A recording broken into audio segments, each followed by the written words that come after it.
Hello guys, welcome to my channel. My name is Makandra. After discovering this video on the net, I was shocked, but I have all this while I have thought I have seen it or I have read it all. So many things and atrocities that has to do with our country Nigeria.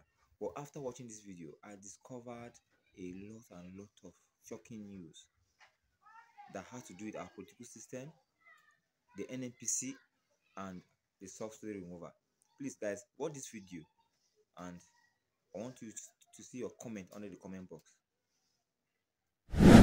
So yesterday we're trying to compile a list, the list of emails and phone numbers of all the major oil marketers so that we can send an email to them to give us feedback on whether or not they received fuel subsidy from 2016 till 2023. As I was preparing that list, the list was ready. In fact, we have drafted the email, just about sending the email when I got a message from a friend of mine. And when I opened the message, what I saw really shocked me and annoyed me. Because when we're talking about the fact that there was no need for this whole fuel subsidy removal in the first place, many people were calling us all kinds of names. And if you go into the mainstream media space, what you hear is so-called oil and gas experts that appear to be paid to come and start talking about how fuel subsidy was unbearable for government to bear, that government could no longer sustain it. And in fact, every time I heard this, I was always annoyed. Because from the documents that we obtained about the DSDP arrangement, we knew, and that was when we came out and said that there was no fuel subsidy payment and that NNPC had not paid any subsidy to anybody. Yet, the Tinubu administration kept insisting that subsidy had to go. And we kept insisting, if there was no fuel subsidy in the first place, if the whole fuel subsidy regime was a fraud, what is the whole point of increasing the pump price of fuel to deal with a fuel subsidy that was a fraud? What is the point? If the fuel subsidy did not exist in the first place, and some people were collecting money in the name of fuel subsidy, and they were coming out openly, according to what the former governor of Bauchi State said, they were coming out in the Aso Rock Villa to meet President Buhari to say that they were tired of making money, of stealing Nigeria's money, that he should remove fuel subsidy. If they knew that the fuel subsidy did not exist, and people were just raising invoices to collect fuel subsidy, if they knew that that was the case, how is increasing the pump price of petrol to make life difficult for average Nigerians, how is that fuel subsidy removal? When what should have been done would have been to go after those that were collecting the fuel subsidy fraudulently to return the monies that they have collected. That would have been the solution. But we're not looking in that direction. I was determined to make sure that we got to the bottom of it and exposed everybody that was involved in the fuel subsidy regime. We have done a list, a compilation of their contact email addresses, and then their phone numbers. So we're going to call and also send them an email. And if they don't respond to the email, we also did a compilation of their addresses. We're going to send them hard copy letters, after which we're going to take them to court, because we wanted to get to the bottom of it. So what did we do? Right at the point where we're about to send the emails was when I got this message about a probe by the House of Representatives. The House of Representatives ad hoc committee investigating the subsidy regime payments from 2013 to 2022 has said that the profiles of 23 oil companies trading in Nigeria are not known, according to data from the Corporate Affairs Commission. The chairman of the committee, Honorable Mustafa Ibrahim Aliyu, at the resumed hearing of the committee with a couple of oil companies in attendance to explain their role in the deal with the Nigeria National Petroleum Company NNPC Limited, said that they have serious questions to answer.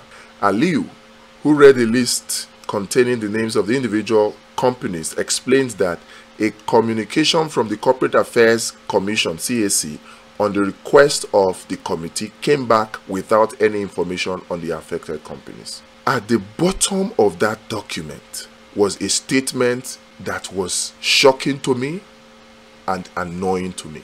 So when I said that there was no fuel subsidy and all the evidences came out to corroborate that fact, that there was no fuel subsidy in the first place and that there was no need to increase any pump price of petrol, because even with the old price of 185, 195 naira per litre, NNPC was already making a profit of over 100 naira per litre.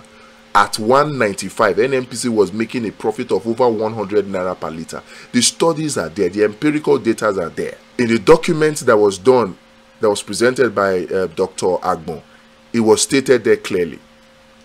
But since nobody will believe, since mainstream media will not believe, and the Tinubu administration kept pretending as if there was a fuel subsidy that they removed, we continued, only to find that the House of Representatives had set up an ad hoc committee to investigate this whole DSDP arrangement of the NNPC, and they had investigated this subsidy regime, and they came to some conclusions.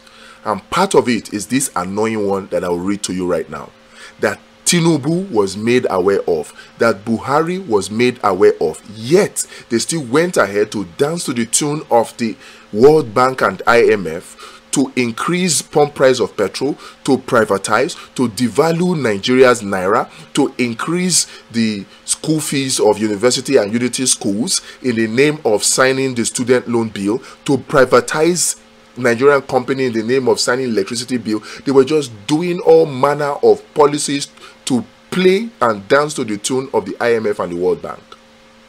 They still went ahead despite knowing what I'm going to read to you now. Look at it. Earlier, the committee quizzed representatives of Sahara Energy Resources Limited, Oando PLC, Hyde, and AA Rano, where they took turns to explain contract deals with the NNPC, saying they only lifted crude oil in the direct sale, direct purchase scheme and were not part of the subsidy payment. The oil marketers that were part of the DSDP arrangement, these companies I just mentioned, the Oando, AA Rano, Sahara Resources Limited, they were part of the DSDP arrangement. Now they have come out to say, oh, we only lifted crude oil to give to the refining component of their consortia. And then this consortia brought back refined petrol to give to NNPC, which NNPC now sold to them, that they were not part of any fuel subsidy payment. So what we were even going to send out emails for them to confirm to Nigeria, they have already confirmed to the House of Representatives ad hoc committee that they were not part of any subsidy payment. So the House of Representatives already knew. The chairman of that House of Representatives, Honorable Mustafa Ibrahim Aliyu from Sokoto State, is still a member of the 10th National Assembly. He's still there. The whole National Assembly, they were aware that there was no fuel subsidy payment made. They were. Oando PLC is headed by Wale Tinubu, Tinubu's nephew. Definitely, Tinubu is aware. From what the former governor of Bauchi said, Buhari is aware. So, Buhari is aware, Tinubu is aware, and they still chose to increase the pump price of petrol in the name of fuel subsidy removal that did not exist. How wicked can a person be? How wicked can a government be? How wicked? Tinubu knew that there was no fuel subsidy made. Tinubu knew. APC knew. In fact, PDP knew. The members of this 10th NAS, they knew. They were the ones that conducted the ad hoc committee Senate hearing to prove fuel subsidy regime. They were the ones that conducted it and came up with this conclusion, where they were told categorically by Sahara Energy Resources, Oando PLC, AA Rano, that they were only involved in lifting crude oil in the direct sale, direct purchase scheme, that they were not part of the fuel subsidy payment. These are the same major marketers whom NNPC claimed that they paid subsidy payments to. These same oil marketers have come to say that they did not receive fuel subsidy. They have come out to exonerate themselves. So if the marketers that are responsible for this DSTP arrangement say they did not receive fuel subsidy, who then did NNPC pay fuel subsidy to? Who then did the federal government pay those 4.2 trillion in 2022, the 3 trillion in 6 months of 2023, the 3 trillion of 2021, and the 1 trillion of 2020? Who did they pay those monies to? And rather than go after the people who fraudulently collected those money, the Tinubu administration thought it best to punish Nigerians by increasing the price of petrol just to please the IMF and the World Bank, making Nigerians go through untold hardship, unnecessary hardship. We demand justice. The price for the pump price of petrol must be returned back to 195 naira, at which price the NNPC was already making 100 naira profit. It must be returned to reduce and reverse the inflation. If the Tinubu administration has any iota of humanity left in them, they should revert it and rather go after the people that have fraudulently collected this so-called fuel subsidy payment. So the Tinubu administration, if you have any humanity left in you, if you're not just wicked and just enjoying the suffering that you have brought upon Nigerians unnecessarily, then you should revert the price of petrol back to the original 195 and go after these rogues that were collecting money for subsidy payment for fuel that never existed.